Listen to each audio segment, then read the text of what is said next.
Sandeep Sancheti, as has been introduced. Thank you so much for this invitation. I'm a career academic with 42 years of my life in this and around 17 years as a Vice Chancellor. So I'm going to talk to you about academic successes. And you know that academic successes are not as a fancy thing or creative things or entertaining things, but they certainly require a lot of skills and they certainly require a lot of scales. So let's talk about some of them. And this will be a small outline of what I'm going to do, a little bit about skills, as you can see, and also scaling, and then some examples, and we'll conclude. But prior to that, I'm just trying to say that why the world of academics has to change. And it's something very important. Without change, the skills will not change. Everything will remain same. What you learn today will be relevant tomorrow or maybe after 30, 40 years also. So let's understand the changes.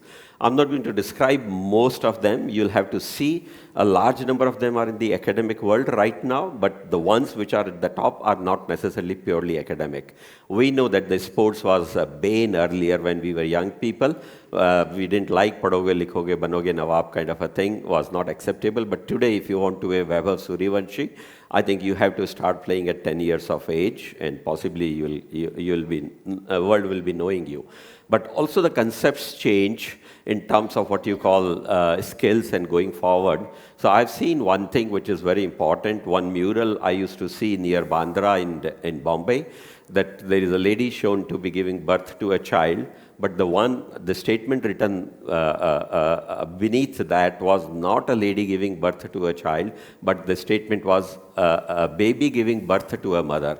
I think that is the concept change. There are 180-degree shifts which are happening in every space, and you can possibly see that do you cover the syllabus, uncover the syllabus, do you do disciplinary or interdisciplinary things, do you do physical laboratories or virtual laboratories, and so on and so forth. So these are the changes. So changes are very, very required in the academic world also, and therefore the new skills are required, and therefore new policies and frameworks and scaling up is required. Achieving skills and scales, obviously there can be many elements which are there. So you should be differentiating between what is conventional education skill.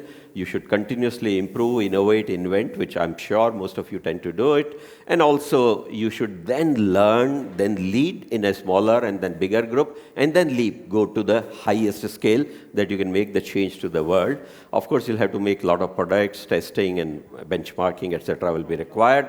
But one challenge in this is that your targets will keep moving. You do something today, you go to a customer, the customer is going to tell you that I want something else. Your goal push will keep shifting, and that's where you need to be much more trained and also. And whenever you do skilling, scaling, etc., my suggestion to you would be that you talk about or you discuss about which, when, where, what, how, and careful selection of starting points and the problems and things like that, and also consulting others who may be experts of the domain. This may be some of the elements which I think can be for skill promotion, particularly equal status in education for skill and a conventional courses, societal acceptance for the skill. Generally, it's not very well accepted in the society. And then, of course, new education policy and new frameworks like Academic Bank of Credit, etc., are helping that. And then stakeholding in the industry. Industry should always be connected when you're talking about skilling, and good career progression, I think, will make the skill promotion much more better. Some of the skills of the future, you must be knowing these things many times from many agencies, many surveys, and many you can say consulting bodies which generally talk about various things, which may be communication skills and which may be something else also. But my list is something like this, you can see, but the most important thing for me is if you have to acquire a skill today, at least in the academic world, my suggestion would be learnability, the one given at the bottom with the capital letters, that if you can learn, relearn, unlearn, or whatever, keep learning every time, I think you will be successful as far as the skills are concerned. The rest of the elements you probably can expand and understand a little bit. Now, talking about scaling, I'm independently talking about scaling. Scaling, of course, causes a lot of failures. One of the failures which I have given to you here is because the transfer function which is there is an input, there is an output, there is a transfer function. The transfer function may be highly nonlinear, and by the way, everything in engineering is highly nonlinear, typically speaking. They change with temperature, they change with something, they change with something else, and therefore the output is not directly proportional to the input, and that's where the non-linearities come. So non-linearity of scale of operations makes the life very difficult in terms of scaling. In India, because the population is very large, any new scheme which you formulate in education space, the input is millions and millions of students requiring something, and therefore the policy gets distorted or gets entangled, something like that. These are some of the examples which I have listed here. That something didn't fail and not fail, basically maybe a concern. AI has a lot of concern which are related to environment now. Leo constellation was a satellite of 66 satellites. It didn't work because of the cost consideration.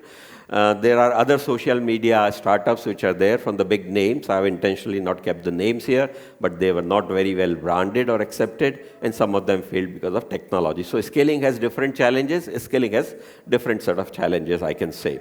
So why failures occur? Failures occur because I'm not adequately skilled. I am unable to scale up my operations, so I don't get anything new. Others can copy me and they can do the same thing, and I cannot have my control over what I'm doing. There can be business reasons that I don't, and I must say that when I was a young person, I faced that. I invented some products in 1982 after becoming engineer, but I could not go ahead with that. At that time, the policies were not very supportive, and for business reasons, we couldn't go ahead. Then there can be records and standards which can kill you. There can be an early excitement and premature efforts, because many of us do that. Oh, I've done something, and I suddenly get into a big mode and try to achieve something. I think that's where, again, we fail, so we have to mature things.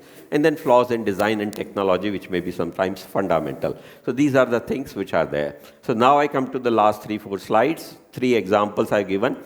I'm not necessarily scaling. Generally, you think you have to make it big.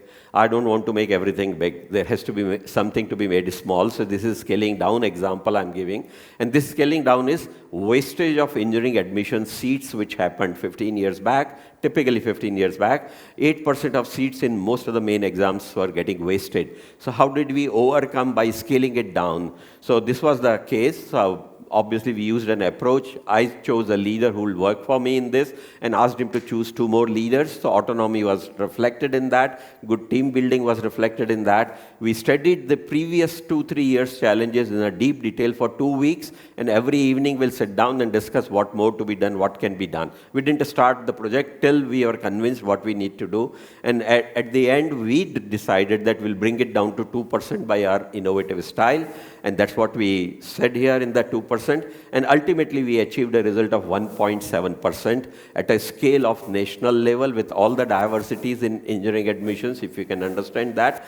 And then, of course, not only that, that we also created a special thing of 10 plus 2 marks to be counted in certain exams like JEE, IEEE and all that, which was very essential to give boost to the education. So there were many more such examples which were there. This example was scaling up, and it probably was world's largest statistical exercise which was done over a period of 1 year and used very successfully for many years. So this is just an example of student admissions. The second one is an example of faculty. These are very important for the academic institutions. Typically, we keep hearing 35% of the faculty positions are lying vacant. When I was in a leadership position, same thing happened to me. There were a lot of challenges, a lot of protocols not followed and understood and all that. So I started with something very new, which was not common in the institutions which I headed. And I did 100% rolling advertisement, and in 2-year cycle, I brought down the vacancies to less than 2%. And even that less than 2% was kept intentionally so that if I had to build a new specialization, those positions can be used for those new specializations. So that's how we did the faculty selections, and that's how we possibly achieved something great. And you can see that the flexible faculty position. Any advertisement which we do will say everyone can apply at every level in every department with every category and so on and so forth, which was not easy typically in the government to do so. But I had sleepless nights. I know that once I launched that, I knew that I may make a mistake and I may be behind bars in case I don't do it rightly and all that, but we made sure that we do a good job and we attained whatever you can say a very good success. The third one is example of teaching learning. I think this is a huge thing which is concerning all of you who are sitting in the front here. So currently we are typically 100% traditional, fixed courses, fixed classes, fixed teachers, fixed exams, everything is fixed which is there. But this new approach of academic bank of credit, and by the way, I was at the fore in developing this scheme for the UGC, gives a complete different flavor of what you call a student-centric policy and flexibility, which is there. And it gives you, a student, a choice to do anytime, anywhere, any mode, any language, any speed, any subject, kind of a combination. These things are there. And then, of course, we have to follow new technologies, blended approaches, and social media, and in-class, out-of-class learning, output, outcome, various things we have to do. Use LMS, use AI, use social media. And a statement I'm giving you at the end, this is not my own work, but I must tell you, I'm not necessarily naming the body here. I learned this from a gentleman who was an expert from Australia, who convinced me 6 years back that he is doing and making use of all these tools, tackles, whatever, and he is taking a class of 500 students, maybe in their domain, the classes were large, and 500 students in their domain, and with those 500 students, he was able to take the personal or give the personal attention to all the 500 students. Imagine people like us who have been in the profession for so long. If a class size is 50, it's difficult to remember name. If a class size is 50, it's difficult to give personal attention. But using technology, you can do. So technology helps you scaling up. Teaching learning also requires for the benefit of our students, but then it needs immersion of everyone. You need to use technology, you need to deliver, you need to talk about that, you need to be transparent, and so on and so forth. So these are some of the examples of scaling up or scaling down, or maybe using innovative approaches, even though it may be a little riskier for you, but if it benefits the system. So I can say that the world of academics is typically very, very changing in the current context. We didn't obviously have good use of technology earlier. There are hardly any technologies which are known to us, which have been developed for the academic reasons, but there are many things which are going to come, and you'll probably see that some of these things can be done using variety of techniques. We can talk about those things at a different time. But there are other aspects of academic scaling which can be there, that if you need to be very good in the academic domain, you need to be multitasking, multiprocessing, multifunctioning. You need to use digital and ERP approaches or whatever. You need to make sure that you do things with speed and efficiency. If you really want to scale up, if you are going very slow, others will catch you, others will put you down, and so on and so forth. Reskilling and diverse set of reskilling will be something very important. And also, there need not be shock treatments that you're going in this direction and suddenly you change the direction.